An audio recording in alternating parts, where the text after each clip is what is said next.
Comme on pourrait le dire, il est sans nationalité. Il a la nationalité du royaume, comme on dit dans le milieu chrétien. Je vous disais donc ministre de Dieu depuis 11 ans, parcourant le monde entier, venant, quand cela est possible dans son pays, de croisade en croisade, de séminaire en séminaire, et Dieu travaillant de façon extraordinaire à travers lui. C'est avec lui que nous allons parcourir ces 2 heures que nous avons déjà entamées en 30 minutes. Et c'est avec lui que nous allons... Merci, bonjour, merci. Bonjour à madame qui a eu la grâce de vous accompagner. Je suis honorée de vous rencontrer. Merci pour l'occasion que vous m'offrez et l'opportunité que j'ai aujourd'hui de participer à cette émission. Je suis parvenu au service de Dieu par le témoignage suivant. J'étais comme tout le monde, jeune homme errant comme tout le monde, menant ma vie comme je le voulais, et pris aux œuvres du péché.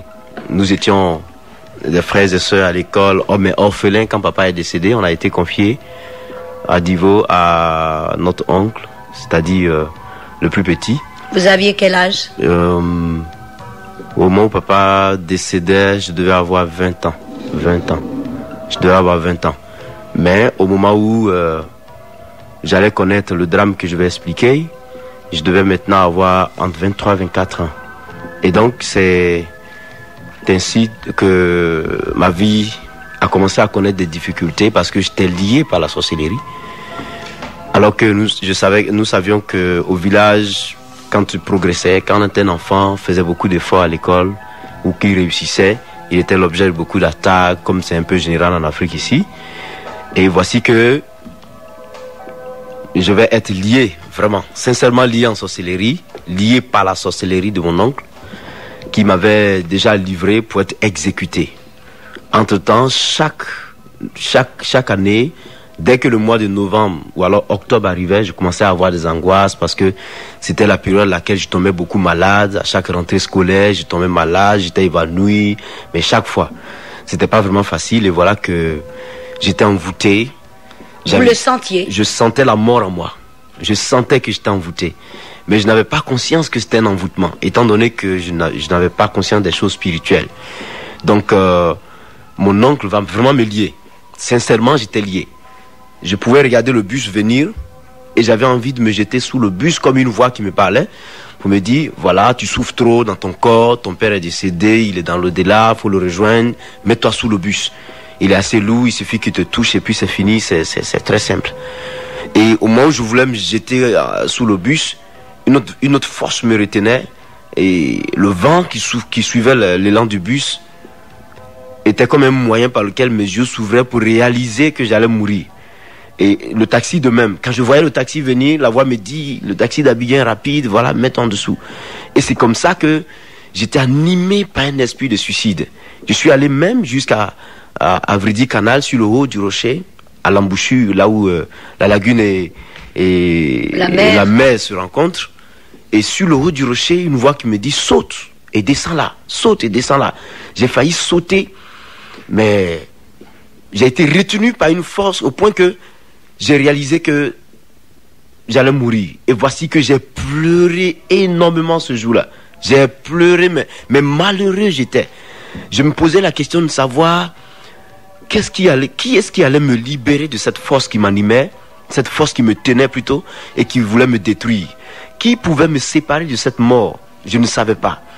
Je me suis dit que le fétiche n'avait plus le pouvoir de me délivrer. À cette hauteur-là, je ne croyais plus que le fétiche pouvait faire quelque chose, ni le maraboutage pouvait faire quelque chose. Mais est-ce que vous avez essayé d'aller vers ces gens-là? J'ai essayé, mais en vain, parce que je ne croyais pas trop en ces choses, pratiquement. Je ne croyais vraiment pas trop en ces choses. Et je sais que j'ai eu l'idée d'y aller, j'ai tenté, mais pratiquement ça n'a rien donné. Ça n'a rien donné du tout. Je me suis détourné, j'errais, j'attendais ma mort, je souffrais, j'étais malheureux. Et voici que ce jour-là, je vous assure que je vais me rappeler d'un ancien cours que le professeur nous avait donné en terminale, parlant de l'existence de Dieu et l'existence de la mort. Quand vous êtes descendu de votre hauteur. Quand je suis descendu de cette hauteur. Vous n'avez pas pu vous jeter dans la mer. Je n'ai pas pu me jeter dans la mer finalement. J'ai pleuré jusqu'à la maison. Je suis rentré dans ma chambre et j'ai commencé à me poser beaucoup de questions. Sur Dieu. Sur Dieu. Y a-t-il un moyen pour moi d'être délivré, d'être sauvé? Je sens que je meurs.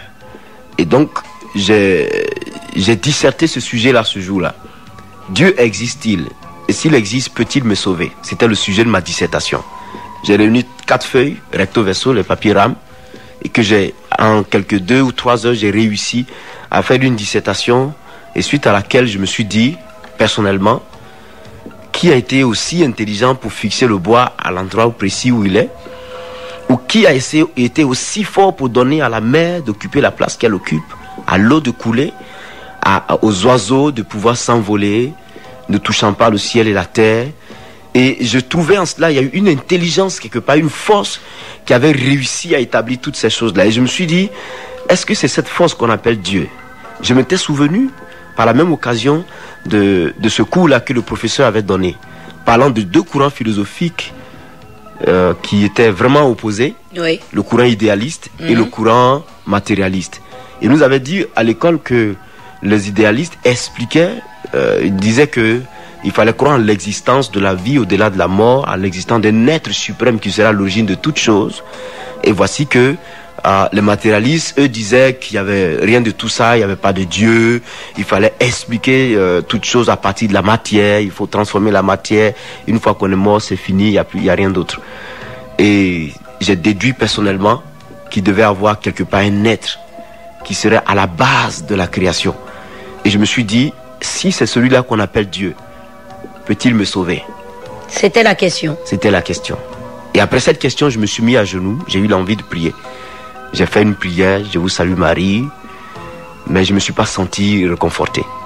Je suis resté tournoyé, je savais quoi dire, et j'ai commencé à dire des mots sans maîtriser comment prier. Qui n'étaient pas des mots-clés de prière, pas des mots-clés de des prière. Choses qui sortaient de vous-même. Voilà, j'ai commencé à raconter. C'était pas des prières toutes faites. Non, c'était pas des prières toutes faites, et je me souviens de la prière que j'avais prononcée. J'ai dit, Dieu, étant en genoux, les yeux fermés, si tu existes, si c'est vraiment toi qui m'as créé, toi qui es créateur du ciel et de la terre, en réalité, si c'est toi qu'on appelle Dieu, et que tu es là dans le secret, tu me vois, s'il te plaît, viens à mon secours, je suis en train de mourir. C'est la prière que j'ai faite ce jour-là. Et les 5 minutes qui ont suivi, pendant que je titubais en parole, je cherchais les mots à dire, mais priant toujours, essayant de prier, une présence est descendue dans la chambre. Mais la chambre s'est transformée, mais l'atmosphère est devenue autre chose. J'ai senti mes cheveux se détacher au-dessus de ma tête. J'ai senti mon corps vraiment, mais la chair de poule sur le long de mon corps. J'ai senti mais une telle puissance. J'ai senti qu'un homme était arrêté là, qu'il y avait quelqu'un qui était descendu dans la chambre et qui était arrêté devant moi, au point que j'avais peur d'ouvrir les yeux parce que je me disais que si jamais j'ouvre les yeux, je risque de le voir. Je risque de voir quelqu'un debout là. Et j'avais peur de le regarder. Mais je sentais qu'il était arrêté. Et une force qui descendait sur moi, cette force était tellement forte que pendant 30 minutes, je suis resté sous cette puissance-là. Et ces 30 minutes après, cette force est partie. La présence a disparu. Quand elle a disparu, j'ai continué à prier, j'ai dormi. Et le lendemain, ce qui était merveilleux pour moi, j'ai réalisé que la mort que je ressentais la veille avait disparu. Elle n'était plus là. Donc, la surprise était telle que je me posais la question de savoir, mais qu'est-ce qui a bien pu se passer pour que la mort que je ressentais la veille ne soit plus en moi? Je me sentais revivre, je me sentais récupérer, je réalisais ma jeunesse, je réalisais que je pouvais encore avoir des projets, réussir ma vie et tout ça. J'ai repris goût à la vie en une seule nuit. Ça m'a attiré. Et puisque j'étais un enfant beaucoup curieux, je me suis dit que si j'ai prié et que j'ai réalisé cette paix, cette libération dans mon âme, il faut que je continue à prier pour que la mort que je ressentais ne revienne plus. Donc la prière était devenue comme un moyen pour moi d'échapper à la mort. Oui. Et j'ai commencé à m'exercer à la prière. Je pouvais prier 10 fois par jour. Apparemment 10 fois par jour je pouvais prier. Je prends un peu de temps, j'étudie, après je vais, je cause avec mes amis, je me souviens que je dois prier, je cours dans ma chambre, je commence à prier et au fur et à mesure, 2 semaines après, ce jour-là, j'ai eu envie d'aller à l'église. Entre-temps, tous ceux que je voyais dans le quartier pendant la journée, qui avaient une Bible en main, je sentais quelque chose en moi qui me poussait vers eux. Je sentais une attraction vers eux, quelque chose qui me poussait. Je les aimais sans les avoir connus. Quand je les regardais, ils m'intéressaient. Pourquoi? Parce qu'ils avaient la Bible en main. Ils avaient quelque chose qui m'intéressait. J'ai demandé dans le quartier où étaient les églises. On m'a dit, il y a une telle église ici, il y a une autre église de l'autre côté. J'ai dit non, je veux une église dans laquelle on prie Dieu, où moi je peux sentir Dieu à l'œuvre et la présence de Dieu se manifester pour me délivrer, parce que j'ai besoin de lui. L'amour de Dieu était déjà rentré en moi. La personne de Jésus avait commencé à vraiment avoir de la valeur pour moi. Et cette deuxième semaine-là, ma cousine était dans le quartier, je suis allé la voir, il était 6h du matin. Je lui ai dit, amène-moi à l'église aujourd'hui. Je veux aller à l'église prier. C'est ce qu'elle avait fait. Je suis allé dire au pasteur de cette église-là, pasteur, qu'est-ce que je fais? Je vais accepter Jésus-Christ. Moi, je veux Jésus, qu'est-ce que je fais? Je donne ma carte d'identité, je remplis des formulaires ou je fais quoi? Il m'a dit non. Confesse. Il m'a fait confesser et j'ai accepté le Seigneur ce jour-là. Et il a donné une prédication. Quand il vous a fait confesser, voilà. Parce que les gens ont tendance à mélanger un peu. Oui, c'est pas que vous avez raconté vos péchés à quelqu'un. Je n'ai pas raconté mes péchés à quelqu'un. Il m'a dit, répète après moi, Seigneur Jésus. J'ai répété, Seigneur Jésus, je te donne ma vie. Et j'ai répété, je te donne ma vie. Qu'à partir d'aujourd'hui, prends-moi, fais de moi ce que tu veux. Et conduis-moi pour la victoire. Et pardonne-moi mes péchés. Tout ce que j'ai fait dans ma vie, pardonne-les-moi. Je veux devenir ton enfant. Une prière comme ça, que j'ai répétée. Et que j'ai terminée par le nom de Jésus. Et il a prié pour moi. Il m'a dit, à partir d'aujourd'hui, le Seigneur marche avec toi. Oui. C'est comme ça que la confession s'est passée. Et alors j'ai écouté la prédication, ça m'a fait du bien. J'ai tellement aimé que le même soir, le même jour, un jeûne était décrété. Dans l'église. Dans l'église. Un 4 août, le jeûne était décrété dans l'église pour 7 jours. Le lendemain, 5 août, le jeûne commençait. J'ai été impressionné. J'ai dit au pasteur, est-ce que si je jeûne, Dieu va m'écouter? Parce que j'ai voulu aller aux États-Unis. Est-ce que Dieu va me faire partir aux États-Unis? Est-ce que Dieu va m'exaucer? Et puis d'ailleurs, je suis assez costaud, je veux que ma forme diminue un peu. Le jeûne pourrait m'aider et tout ça. Moi, je disais des choses comme ça. Le pasteur naturellement, sans savoir ce qu'il y avait derrière. Et le pasteur m'a encouragé à le faire. Il était d'abord frappé parce que pour un païen qui arrivait aujourd'hui, et jeune, tout nouveau, et qui commence un jeûne, qui accepte même de jeûner, c'était rare. Donc il m'a encouragé à le faire. Il m'a rapidement dit, voilà comment le jeûne se fait et tout ça. J'ai dit, j'accepte. J'ai fait le jeûne pendant les 7 jours. J'ai quitté la maison, mon tuteur et ma tutrice. Je suis allé me dormir à l'église sur les bancs. Pendant les 7 jours, je dormais à l'église sur les bancs. J'ai dit que je voulais rencontrer Jésus. Le zèle de le découvrir était en moi. Et voilà comment, par la grâce de Dieu, après les 7 jours, je vais revenir à la maison. Et suite à ma prière ce soir-là, ce samedi soir, 5 minutes après, je crois, quand j'ai fini de prier, je ne savais pas ce qu'on appelait l'extase spirituelle, mais je crois que plus tard je l'ai découvert, j'ai su que c'était une extase spirituelle. Comment ça s'est passé? J'ai été jeté comme dans un léger sommeil, comme si un léger sommeil m'emportait, mais suivi d'une très grande vision, sans posséder mon corps, sans me maîtriser. J'étais couché, mais je ne me maîtrisais pas. Je sentais qu'une présence plus puissante que le caractère humain était venu s'imposer à moi et qui avait contribué à me mettre dans un état qui était tel que j'ai eu une vision, mais une très grande vision, comme un écran géant devant moi, et je me découvre moi-même dans la vision. Je me vois couché dans une tombe, un cercueil, on m'a enterré, je suis couché dans le cercueil, étouffant, en train de mourir étouffé. J'étais en train de mourir étouffé dans le cercueil, j'étouffais et je ressentais cela physiquement pendant que j'étais couché. Et voici que dans mon esprit, je désirais un sauveur, je désirais un salut, je désirais quelqu'un qui pouvait venir me délivrer. Et instantanément, une main dans la vision est venue de l'extérieur qui a cassé la tombe.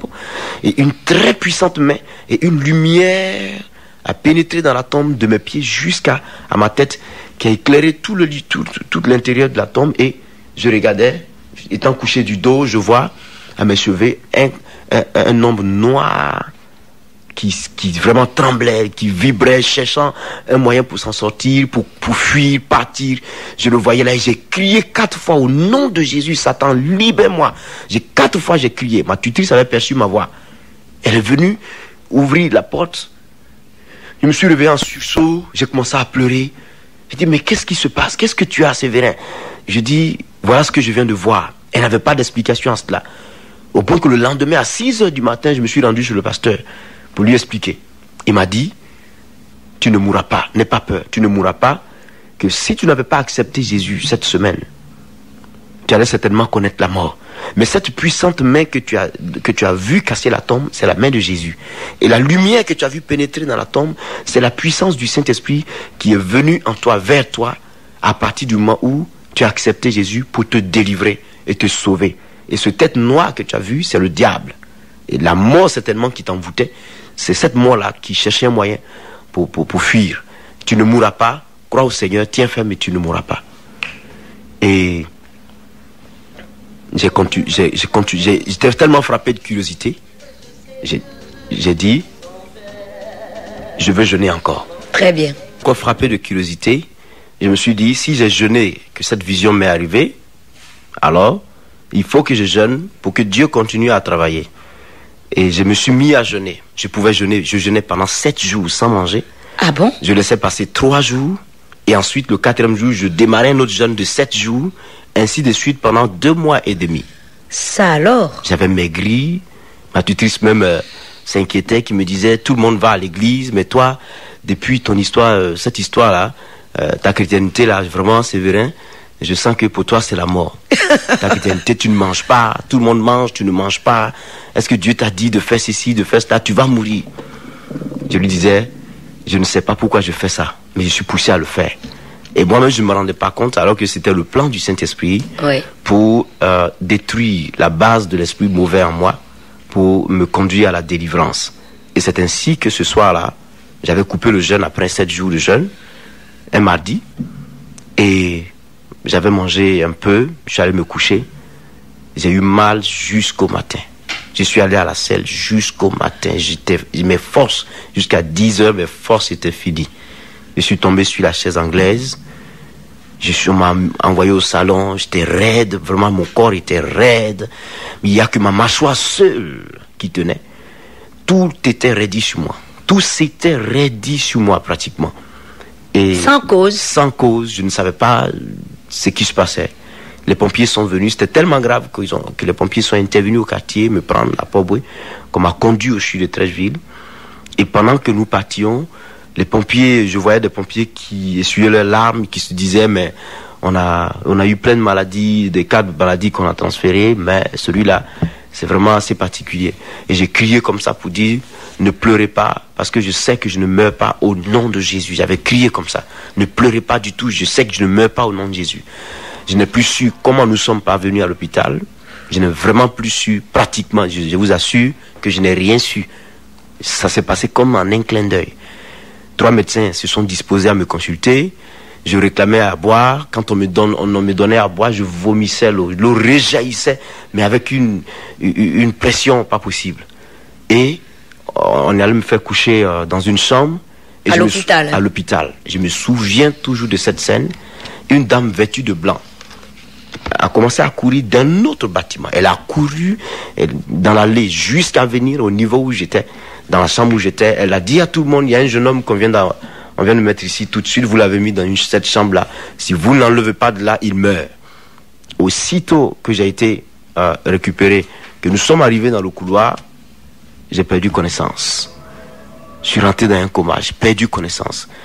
Et donc, je ne savais plus ce que c'était le reste, je me suis plus rappelé. Mais ce dont je me souviens, que le pasteur m'avait raconté, c'est qu'alors, il avait demandé la permission, je crois, le 3e jour, parce que ça a duré 3 jours le coma. Oui. Le 1er, le 2e, le 3e jour à midi pratiquement, avec la permission du médecin. Et ils avaient eu accès à la salle, le pasteur et quelques chrétiens qui l'avaient accompagné pour venir prier pour moi. Nous étions 5 malades dans le même coin. Et je me souviens que après avoir été délivré, que les autres sont morts Et moi, dont le cas était le plus grave, je suis revenu à la vie. Mais, pour plus de détails, je vais continuer, pour comme ça vous saurez qu'est-ce qui a bien pu se passer dans ce temps-là. Et voilà que le pasteur arrive, il commence à prier pour moi. Le pasteur m'a dit que à un moment où il donnait de la prière, pendant que tout le monde était vraiment dans l'effervescence de la prière, l'Esprit lui a dit, mets-toi à genoux, prosterne-toi là, et puis impose-lui. Le bébé, elle est morte. Elle est morte avec le bébé dans son sein. Et ce matin-là, j'étais à la maison quand ma mère est venue m'appeler pour dire la femme est décédée. On n'a pas pu la sauver, elle est morte. Et je traversais un temps de persécution intense. Et j'ai dit à ma mère, voilà, tu vas aller m'exposer encore à la persécution. Les gens vont me faire du mal ici. Je veux repartir à Abidjan et tout ça. Et l'Esprit m'a dit, lève-toi, va. J'ai entendu la voix de l'Esprit dans le profond de mon cœur. Lève-toi, va. Lève-toi, va. Lève-toi, va. Et je suis parti sans poser de questions. Pendant que j'arrivais là, tout le monde me regardait pour dire, ouais, les gens des églises, façon, là, des gens me doigtaient comme ça pour dire, Jésus, Jésus, voilà Dieu. Que toi, Kakou, on a vu naître ici à Divo, tu es devenu Dieu du coup. Les gens se moquaient et tout ça. Et rien ne me regardait dans tout ça. Dieu m'avait dit, lève-toi, va. Je savais que le Seigneur allait ressusciter cette femme-là. Et je suis allé taper à la porte. D'aucuns disaient, on n'a pas dit que dans vos églises, là, on ne voit pas les cadavres. Je ne disais rien. On me lançait des injures, je ne disais rien. J'ai frappé la porte. Et de l'intérieur, ma mère est venue ouvrir. Entre-temps, beaucoup de femmes étaient dans la maison pour entretenir la femme décédée. Voilà que je rentre. On commence à me lancer des injures. Qu'est-ce que tu viens faire ici? Il n'y a pas de garçon ici, il n'y a pas d'homme ici, retourne. Je dis, Dieu m'envoie prier pour cette femme. Sortez de cette salle.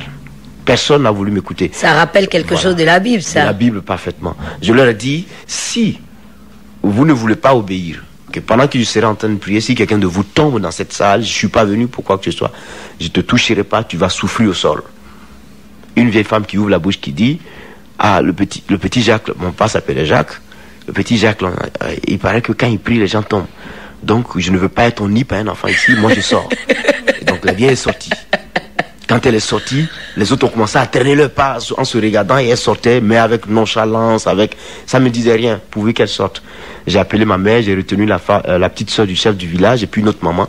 Les 3 femmes étaient avec nous, j'étais accompagné justement de quelques 2-3 frères. Et nous avons commencé à prier. J'ai senti à un moment donné une telle présence de Dieu dans la salle que je ne pouvais plus me contenir. Je me suis prosterné au sol pour dire à Dieu, si tu as ressuscité Lazare, pourquoi tu ne pourrais pas ressusciter cette femme? Dans ce flot de persécution, dans cette ville, dans ce village, s'il te plaît.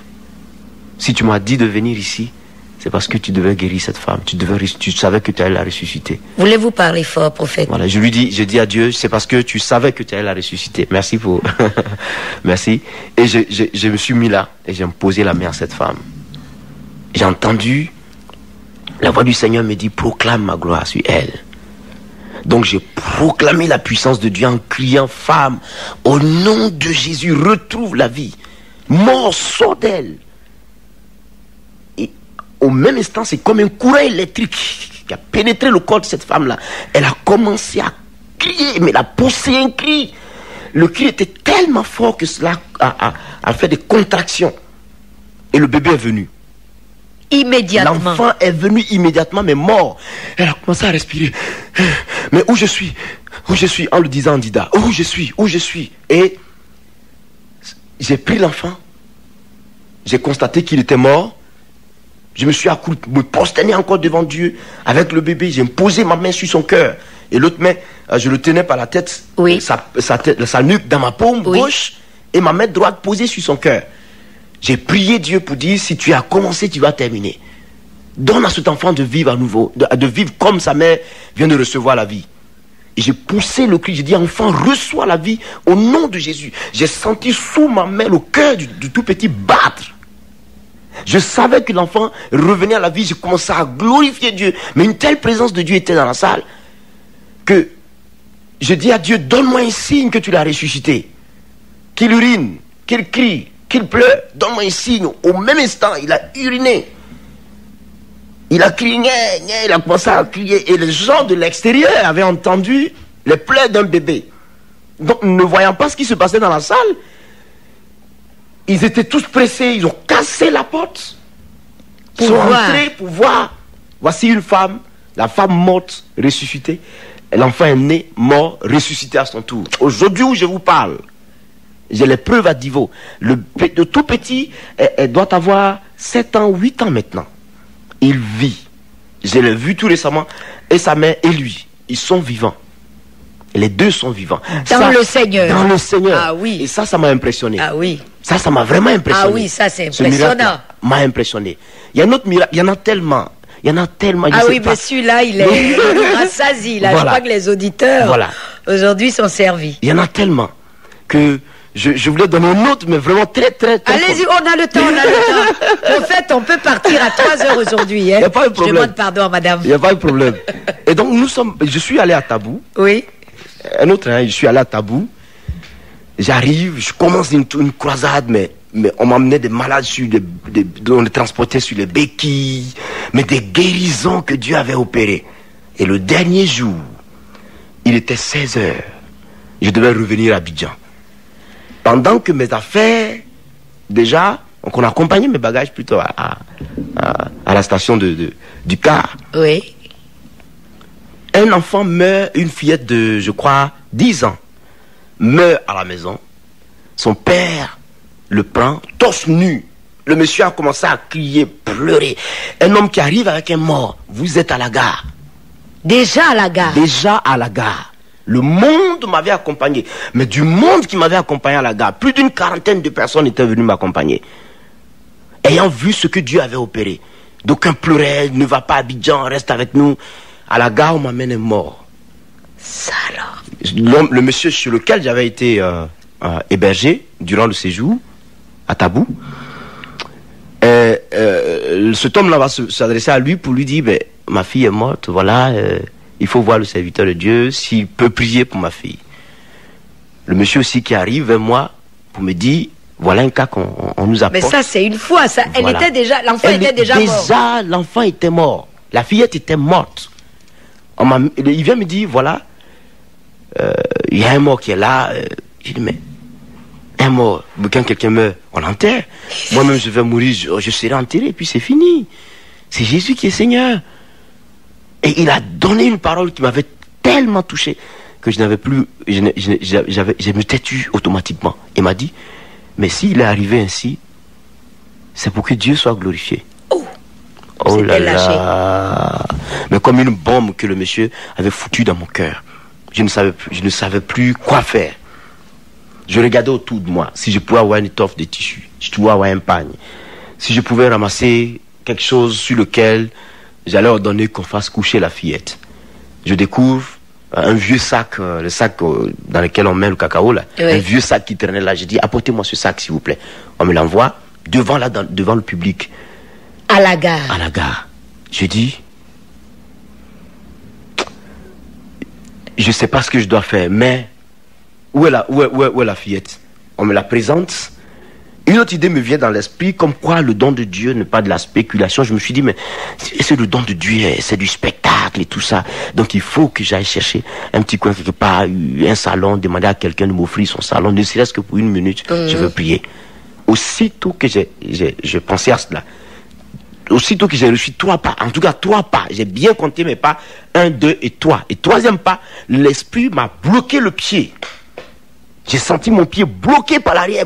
Et j'ai entendu la voix de Dieu qui me disait, mais comme si Dieu était en colère. Oui. Où vas-tu? Que vas-tu chercher de l'autre côté? C'est ici que ça se passe. Pourquoi vas-tu te cacher? Voilà, c'est ici que ça se passe. C'est ici que ça se passe. 3 fois j'ai perçu la voix de Dieu. Je dis, faites-la coucher rapidement. J'ai changé d'idée. Je dis, faites-la coucher rapidement.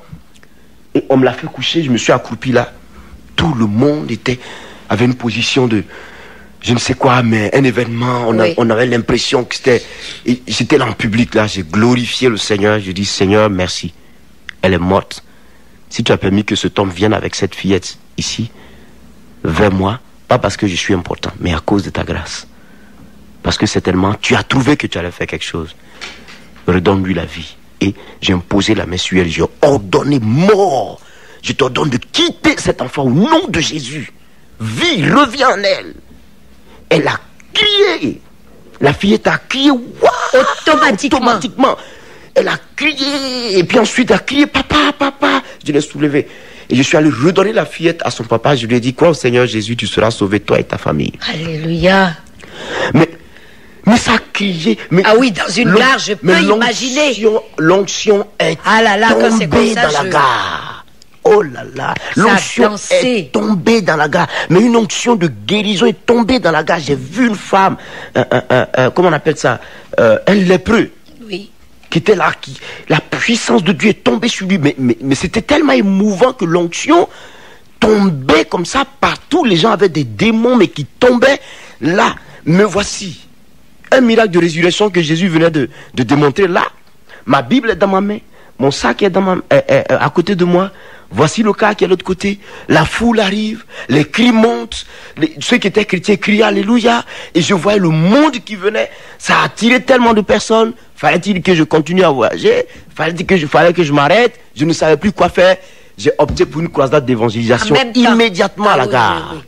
Mais jusqu'à 21h. Ils ont tous donné leur vie au Seigneur. Tout le monde a donné sa vie à Jésus-Christ.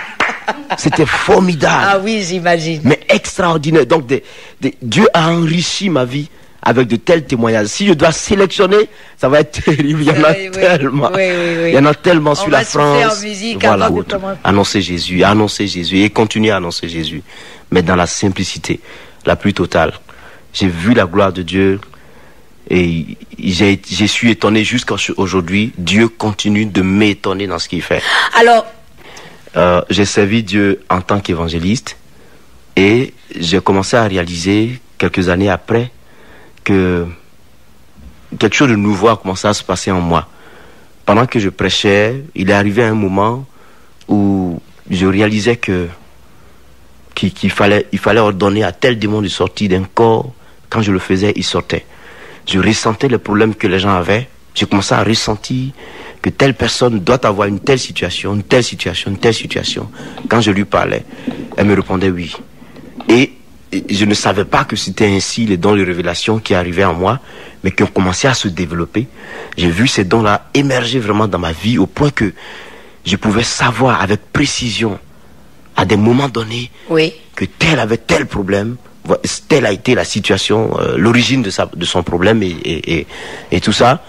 Et c'est parti comme ça. Et j'ai commencé à réaliser moi-même que Dieu allait me donner un appel de prophète. Et puis, beaucoup de pasteurs avaient remarqué cela, qui me l'avaient dit. Des amis me l'ont dit.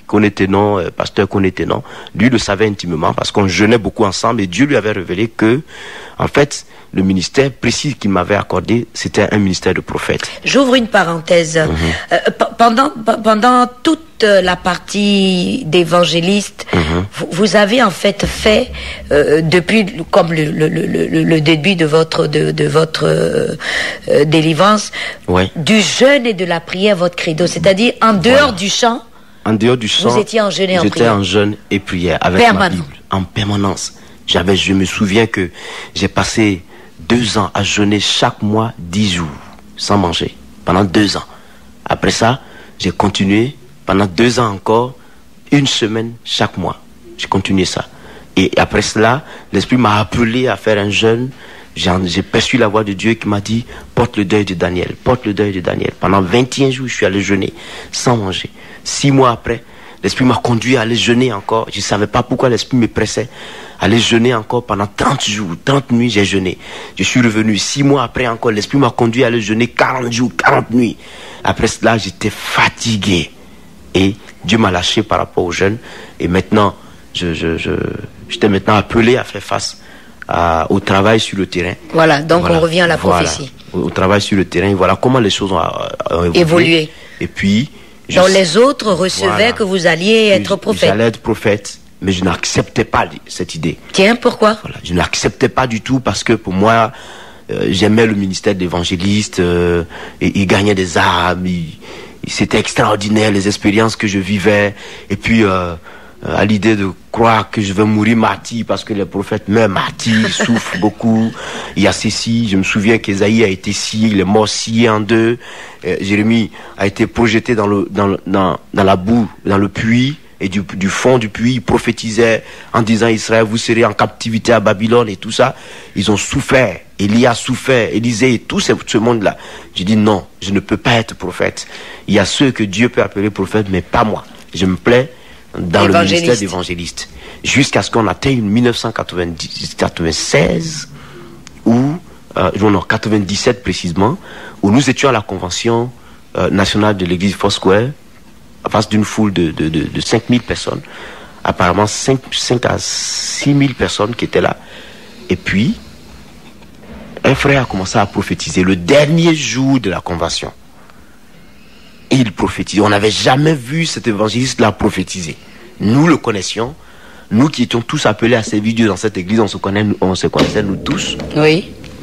Donc, on savait qui avait un don de prophétie, qui avait un don de révélation, qui faisait quoi, qui priait pour les malades, on le savait. Ce jour-là, l'évangéliste Dioma Léopold, il a soubré en ce moment, a commencé à prophétiser. Il a parlé. On avait senti la voix du frère se transformer. On savait que ce n'était plus lui qui parlait, mais il y avait quelqu'un qui s'était vraiment introduit en lui et qui parlait. L'onction se manifestait dans toute la foule. Et il a compté près de 2 minutes, il parlait. On se posait la question de savoir de qui il était question. Mais de qui l'Esprit parle, le Seigneur parle comme ça?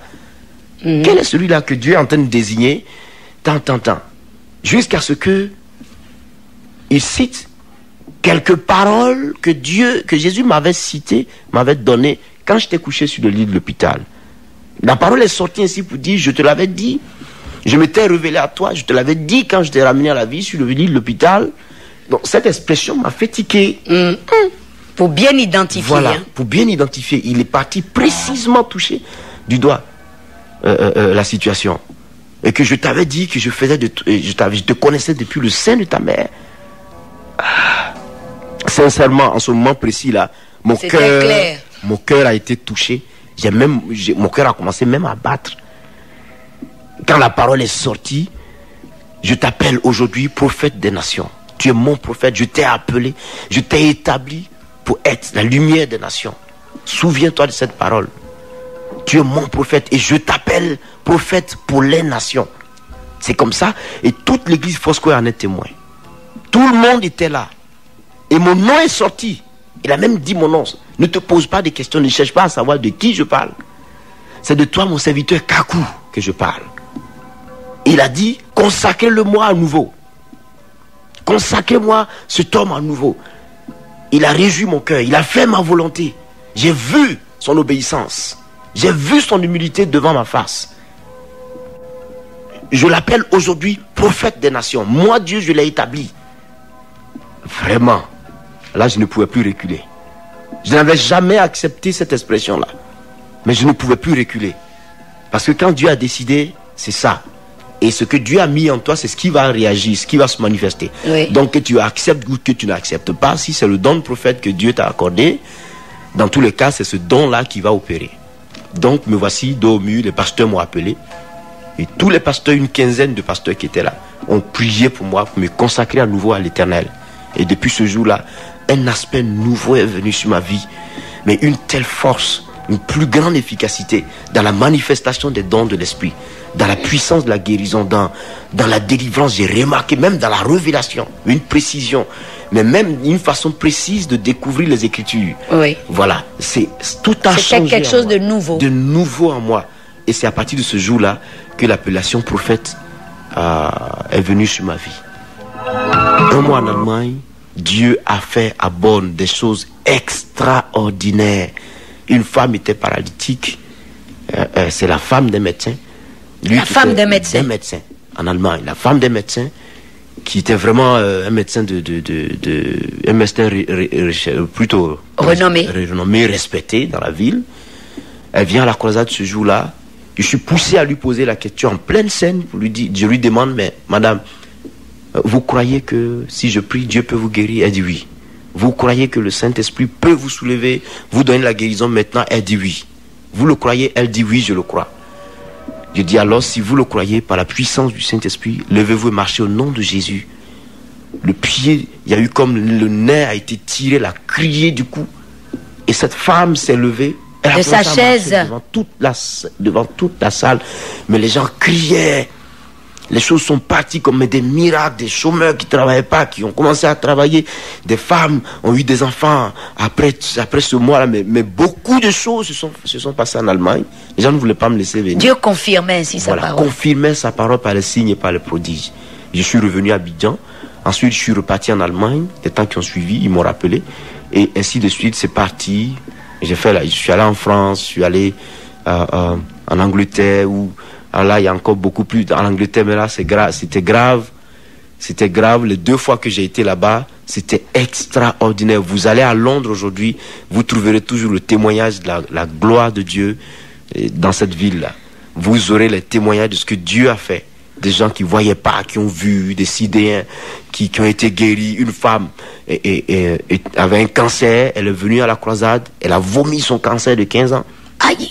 Elle a vomi, elle est repartie à l'hôpital, on lui refait les examens, on lui dit non, c'est pas possible ce que nous constatons, on va vous confier à un autre hôpital pour voir si c'est vrai.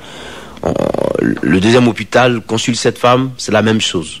Ensuite, un troisième département. Mais qu'est-ce qu'elle avait à se fatiguer, aller d'hôpital en hôpital? Oui, c'est le Jésus médecin, venait de la guérir. c'est le médecin même qui n'y croyait pas. Il n'y croyait pas, ça a été tellement C'est spectaculaire extraordinaire. parce qu'on lui avait donné 3 semaines pour mourir. Il lui restait 3 semaines, elle a été guérie sans effort, et cette femme se retrouve après tant d'examens. Elle se retrouve guérie. Les médecins lui demandent quelle magie est-ce que tu as utilisée? Ah Est-ce bon? que oui. Quelle potion magique? Qui tu allais consulter? Qu'est-ce que tu as fait comme magie pour que le cancer disparaisse? C'était une Africaine? C'était une Africaine. Elle leur a dit, c'est pas la magie, mais il y a un prophète qui est venu de la Côte d'Ivoire et qui a prêché, qui est encore ici en Allemagne. Il y a plutôt en Angleterre. Oui. Et c'est lui qui a prié et Dieu m'a guéri. Les gens n'y croyaient pas. Au point que je vous assure, en septembre dernier, les témoignages étaient tellement forts que la radio BBC est venue sur place, les télévisions sont venues. J'ai été même à leur siège BBC World. Pendant 30 minutes d'interview, les gens voulaient savoir qui était le Jésus que je prêchais, comment. C'était tellement impressionnant qu'il fallait que je parle de lui. Dans le pays de John Wesley. Oui, je vous assure. La gloire de Dieu. Les témoignages étaient dans la ville. Mais j'ai vu la puissance du Saint-Esprit. Si je dois résumer mes expressions, je dirais que si un homme comme moi ne croit pas que Jésus est Seigneur, c'est mieux que la catastrophe. Ça dit que la catastrophe est mieux que l'enfer. Parce que je l'ai vu. Non seulement je l'ai vu sur le lit de l'hôpital, mais je l'ai vu à l'œuvre dans les détails. Je l'ai vu au travers de la Côte d'Ivoire. Je l'ai vu. Je ne peux pas raconter les témoignages. Je me souviens quand j'étais en train de prêcher ici, à 500 mètres dans la rue, les gens tombaient, on les envoyait. À Odiéné, on partait chercher les malades. Ils étaient guéris dans les maisons. Et ils couraient. Ils quittaient les maisons pour venir. Ils étaient dans leur maison, pas sur le lieu de croisade. Dans leur maison. Ils venaient avec les témoignages de guérison. Musulmans, païens, sans différence. Jésus guérissait tout le monde. 17 ans de folie, Jésus guérissait. Jésus a guéri des gens. C'est pas possible. J'ai assisté à la résurrection d'une fillette de 15 ans en France. Après un culte, elle sort, elle va à la maison, et puis, heurtée par un véhicule, elle meurt. Elle tombe là, elle meurt. Accident. Et les gens ont commencé à se disputer, ils ont voulu même porter main au conducteur. Pendant qu'ils se disputaient, la mère de l'enfant retourne dans l'église, dans le bureau de l'église où nous étions, le pasteur me recevait à boire quelque chose. Et elle pleure, le pasteur lui demande, mais qu'est-ce qui se passe? Il dit, oh, elle est morte, ma fille est morte, c'est un accident, et cela. Le pasteur commence à l'engueuler. Pourquoi vous gardez pas les enfants? Et pourquoi ceci? Et l'esprit me dit, non, dis-lui que l'heure n'est pas à ces choses-là. Pourquoi il a à l'engueuler? Elle vient de mourir. C'est de lui porter de lui orienter cette dame-là vers la solution. Mais la solution n'est pas qu'il faut l'engueuler. J'ai dit au pasteur... Dans sa douleur, en plus. Non, je t'arrête tout de suite. Je m'excuse, mais je t'arrête. Ne fais pas ça. Elle a mal. Elle a mal, s'il te plaît. Ne fais pas ça. Et pendant qu'il s'est calmé, l'esprit me dit, lève-toi, sors, va. Je savais que Dieu m'amenait toucher la fille. Je suis parti pendant que tout le monde bavardait et tout ça. Ça s'est passé à Montreuil, dans une banlieue proche de Paris. Et je suis allé, je suis passé parmi le monde, je suis parti. J'ai vu la fillette couchée là. Une femme blanche s'est arrêtée qui la regardait. Et je me suis abaissé, je commençais à la toucher. Elle me pose la question. Mais qu'est-ce que vous faites là, vous? Je l'ai regardé, j'ai rien dit. Et je continue à prier. J'ai prié, j'ai dit à Dieu, ramène-la à la vie. Fillette, retrouve la vie. Fillette, retrouve la vie. Et la puissance de Dieu avait visité la petite fille. La fille est revenue à la vie. Ah, gloire à Dieu. Elle est revenue à la vie instantanément. La femme était étourdie, épatée. Vous êtes magicien? Vous êtes ceci? J'ai rien dit. J'ai rien dit du tout. J'ai dit constatez la guérison vous-même. Constatez la résurrection vous-même. Ma vie n'importe pas. Et je me suis retourné. Pendant que les gens se battaient, la fille venait d'être ressuscitée par la puissance de Dieu. Alors la femme qui va crier, mais elle vit, elle est ressuscitée. Cet homme est étrange. Cet homme est étrange. Il a touché, il a touché la fille et elle vit. Déjà, je commençais à partir. Pour ne pas que après, on me court après, voilà. Parce que j'ai vraiment pas envie que le don de Dieu soit un spectacle ou livrer le... Non. Et je suis parti. Mais le témoignage est parti. La femme me dit, je dis à la dame, plutôt je dis à la mère de l'enfant, maman ne pleure pas, ta fille est vivante. Elle dit, je sais, je la retrouverai dans le royaume des cieux. Je dis non, ce n'est pas une histoire du royaume des cieux. C'est tout de suite là, la foi c'est oui et maintenant. Sors, va dans la rue là, ta fille vit. Jésus vient de la ressusciter. Mais il fallait pas voir ce qui s'était passé. Mais tout le monde criait Jésus partout. J'ai dit au pasteur, ramène-moi à la maison. Et je suis parti. Mais beaucoup de choses. Je répondrai en fonction des différentes questions. Voilà, on souffle en musique. Et il y a le 22-21. Même sur un autre... à Suriname, dans les Antilles hollandaises. À Marie-Galante aussi. Nous sommes allés. Mais quelque chose de merveilleux s'est passé. Un événement s'est produit à l'île de la Réunion. Voilà. Non, pas d'abord l'île de la Réunion. Je ne suis pas encore allé à l'île de la Réunion. Oui. Et je suis allé en Guadeloupe. Et ce jour-là, nous devions commencer la croisade d'évangélisation. Tout le monde avait peur parce qu'à la télévision, à la radio, on avait annoncé qu'il y allait avoir un cyclone. Oui. Le cyclone s'appelait Josué. En plus. Oui, en plus Josué. Et moi, ils sont pleins d'humour, ceux-là. J'entendais cela pour la première fois. Oui. Et je me suis dit, mais pourquoi est-ce qu'on peut donner à un cyclone le nom de Josué? Comment vous expliquez ça? Josué qui veut dire sauveur. Voilà. Donc, il y avait un contraste dans l'appellation. Et le cyclone arrive pour détruire. Vous l'appelez Josué. Est-ce vous l'identifiez à un personnage ou quoi? Tout le monde disait, voilà, il est violent, il est ceci, il est cela. Les gens avaient même peur à la croisade qu'on se dépêche et qu'on aille vite à la maison parce que d'un moment à l'autre, le cyclone allait arriver. Et je leur ai dit, je ne suis pas venu ici pour me promener. Vous allez savoir que c'est Christ qui m'a envoyé de la Côte d'Ivoire jusqu'ici. Vous verrez. Je vous lance le défi, vous Guadeloupéens. Vous verrez de votre cyclone Josué et de Jésus que je suis venu vous prêcher. Lequel est Dieu? Vous verrez. Vous verrez la puissance de mon Dieu. Et vous saurez qu'il y a un Dieu qui a créé le monde. Et qui veut le préserver, qui veut le sauver en donnant Christ Jésus. Et alors, les gens ont entendu comme ça, mais ils voulaient voir quel était celui-là. Un gars qui arrive, qui lance un défi devant nous, parce que pour eux, il ne peut venir de l'Afrique quelque chose de bon. Voilà, on nous appelle tous Africains. Et pour eux, là-bas, la mentalité était telle que... Non, ils s'imaginent qu'on est sous les cocotiers, ici on marche nu encore. Sinon qu'on est sorcier, qu'il n'y a que... la sorcellerie vient plutôt de l'Afrique pour aller là-bas et tout ça. Donc voilà un petit sorcier qui est venu. Et je leur ai dit, vous verrez si votre cyclone est plus puissant que mon Jésus. Je ne suis pas sorcier, je suis venu vous prêcher Jésus-Christ. Je suis venu avec Christ ici. Et j'ai levé la main et j'ai déclaré la puissance de Dieu sur la Guadeloupe. Je dis, je prononce tant que mes pieds seront sur ce territoire guadeloupéen. Toi, cyclone qui arrive, je te mets au défi, au nom de Jésus de Nazareth. Tu ne toucheras pas cette Guadeloupe. Parole de prophète, au nom de Jésus. Amen. J'ai terminé comme ça. Et tout le monde attendait pour voir ma fausseté, pour voir, voilà, si c'est pas un rêveur. Le cyclone, effectivement, est venu. Dans les heures qui étaient prévues, telles que c'était prévu, il était filmé. En direct, tout le monde le suivait. Ceux qui pouvaient le suivre, le suivaient. Il est venu, il se heurtait contre la Guadeloupe.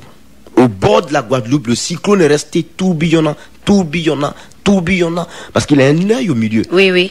Et tourbillonnant, tourbillonnant, tourbillonnant, on n'a pas compris. Et le cyclone a fui sans toucher la Guadeloupe, il a fui par le nord. Hey, Il est parti. j'aime ça. Le lendemain, tout le monde était stupéfait. Eh oui. Les gens viennent, mais qui est-ce que tu es?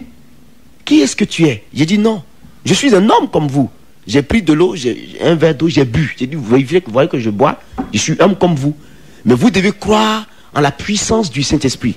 Et cette force de l'Esprit, cette grâce, Jésus est venu vers vous. Pour vous montrer que ce qui est sujet de frayeur pour vous est quelque chose de tout petit à régler avec lui. Oui. Il y a plus grand que ce que vous craignez. Tout Christ à fait. est parfait. Et il est plus puissant. Et il est plus puissant.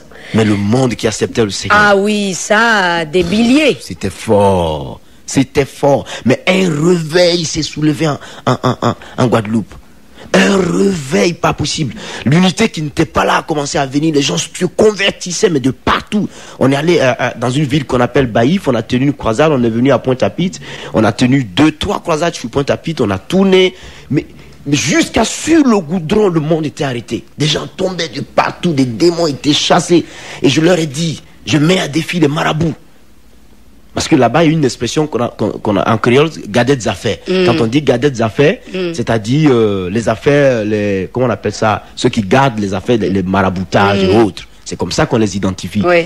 Et moi, je leur ai dit, je mets à défi vos garder des affaires. Ils m'ont regardé et l'orateur a dit, il y a du bon dans ton pays. Amen. Merci. Un mouvement, mais alors un évangile mais très puissant.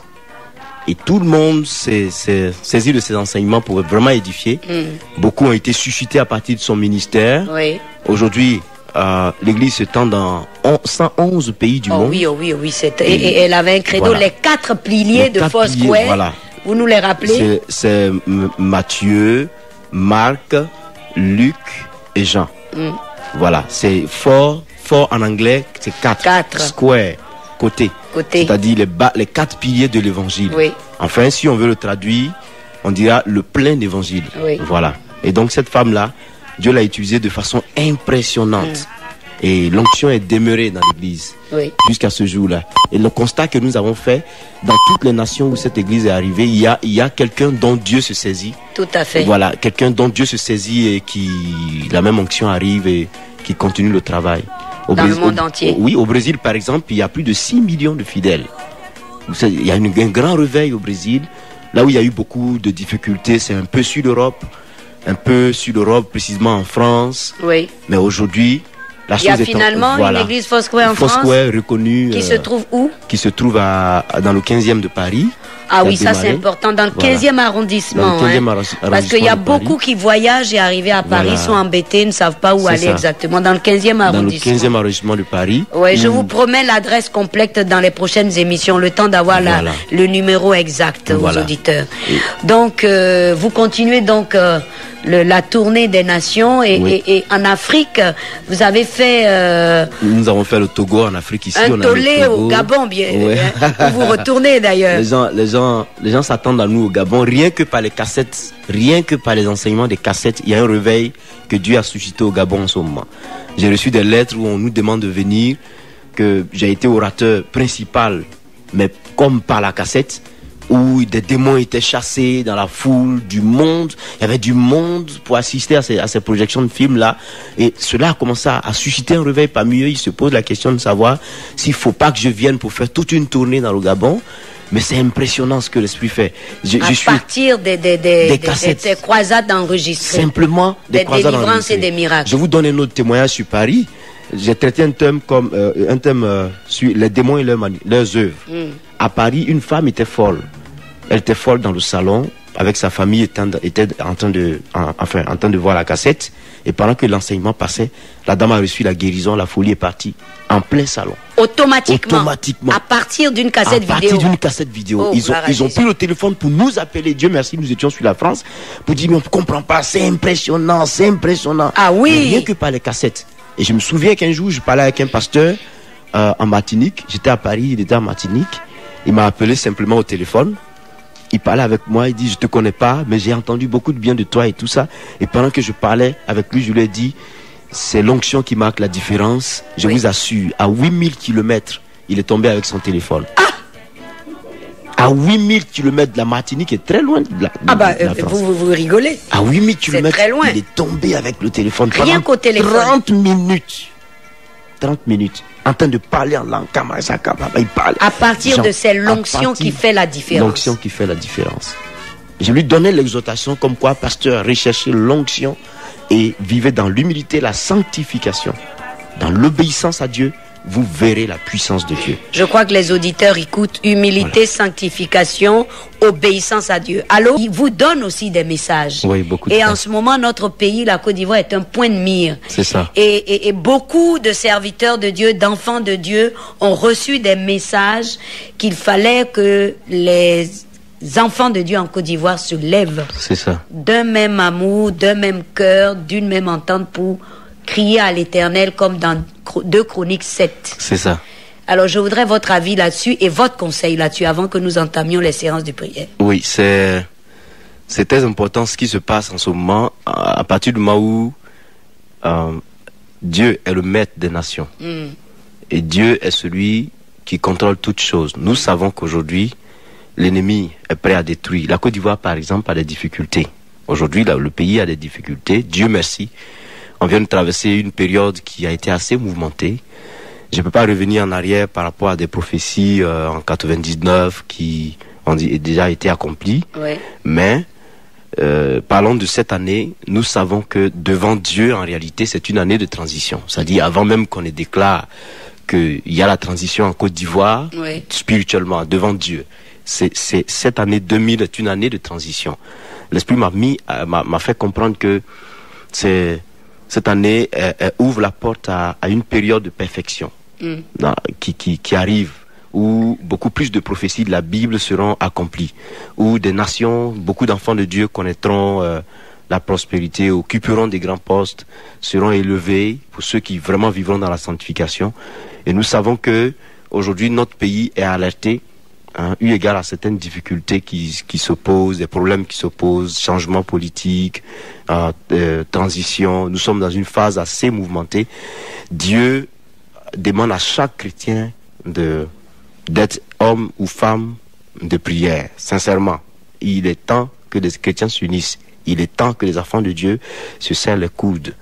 L'Esprit m'a dit que la manifestation de ma gloire se voit comme à l'œil nu dans cette nation. Ça, l'Esprit me l'a dit. Et les événements passés témoignent de cette manifestation de la gloire de Dieu qui se voit comme à l'œil nu. Oui. Je sollicite, plutôt j'invite tout le monde à être à la prière, parce que si nous ne prions pas, Satan peut nous faire du mal. Vous savez, un pays dans lequel il y a la prière, où les hommes prient, la paix de Dieu viendra toujours là. Un pays dans lequel on invoque Dieu, quel que soit ce que Satan invente, jusqu'à la dernière minute, la puissance de Dieu viendra pour dévier le plan de Satan.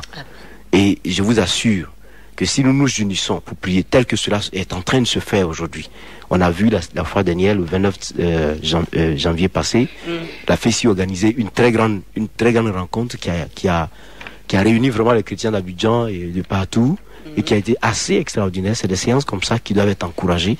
Dieu s'est révélé à plusieurs autres. Ce que Dieu a pu me dire, moi je l'ai dit, Dieu me l'a révélé, comme quoi le diable allait utiliser les religions pour les introduire en politique. Il allait soulever des aspects religieux et confronter des gens à partir de certaines données religieuses, et qu'il fallait prier, et se baser sur rechercher la crainte de Dieu. Il fallait prier, annoncer Jésus, je vous assure, annoncer Christ, parce que c'est lui qui apporte la paix. Annoncer Christ, mais avec toute la ferveur qu'il nous donne, afin qu'il apporte le maximum de grâce dans la vie et dans la nation. Parce que si nous ne prions pas, c'est comme si nous croisons les bras, nous regardons Satan faire. La Côte d'Ivoire aujourd'hui est en train de connaître beaucoup de secousses. Et je dis, ce qui se passe, c'est Dieu. C'est Dieu qui a maintenu ce pays. C'est Dieu, et c'est par sa grâce que nous sommes encore vivants et que nous sommes là. Et je ne veux pas dire à qui que ce soit de s'accaparer de cette gloire de Dieu-là. Elle lui appartient à lui tout seul. Invisiblement, il est là, il travaille, il nous sauve, il nous aide. Donc, je ne peux pas dire quelque chose de particulier que Dieu ne m'a pas dit. Ce que Dieu m'a dit, je le dis ouvertement, cette année est une année de transition. Maintenant, tout le monde a peur. On se dit, est-ce qu'il va y avoir la guerre? Est-ce qu'il va y avoir ceci? Ça chauffe pas ci, ça chauffe pas là. Tout le monde crie au scandale, on a peur. Les militaires sont partout, tout le monde a peur. Il n'y a pas lieu d'avoir peur quand on est avec Dieu. Je dis, Dieu a commencé une œuvre, il va l'achever. Dieu ne commence pas sans terminer. Quand une femme est enceinte, Dieu nourrit la grossesse jusqu'à bout. Et quand l'enfant est prêt à venir, il vient. Et c'est comme ça que Dieu travaille. Quand un enfant naît, il est tout petit, il passe par toutes les étapes de la croissance et il devient vieux un jour. C'est-à-dire qu'il y a un commencement et il y a une fin. Et Jésus dit, je suis le commencement et la fin. Jésus dit, je suis le commencement et la fin. Quand il a commencé, il termine. Il va y avoir la peur partout. Mais est-ce que Dieu a déjà dit son dernier mot? Tout le monde crie au scandale. Mais est-ce que tout le monde consulte Dieu pour savoir s'il est prêt à nous donner la paix, à nous aider? Personne ne s'intéresse à Dieu, chacun crie de son côté. Sachant que sans lui, on ne peut rien faire. Voyez? Donc je trouve qu'il est important que chaque personne se tourne vers le Seigneur et croit que Jésus peut nous sauver. Par la puissance du Saint-Esprit, le Seigneur peut y arriver avec nous. Qu'est-ce qui fait la guerre? C'est des esprits mauvais, c'est des démons guerriers, c'est des esprits violents, des esprits méchants qui animent des gens pour les conduire à la guerre. Or, si nous prêchons au maximum et nous prions comme il se doit dans l'union dans ce pays, que Dieu exauce nos prières, que le pays est rempli de prières, je ne vois pas où un esprit mauvais va venir pour se mixer, se manifester et faire quoi que ce soit. Dieu interviendra toujours pour sauver cette nation. Donc, il y a longtemps, prière. Voilà, prière. Parce qu'il y a longtemps que Dieu a sa main sur la Côte d'Ivoire. Très bien.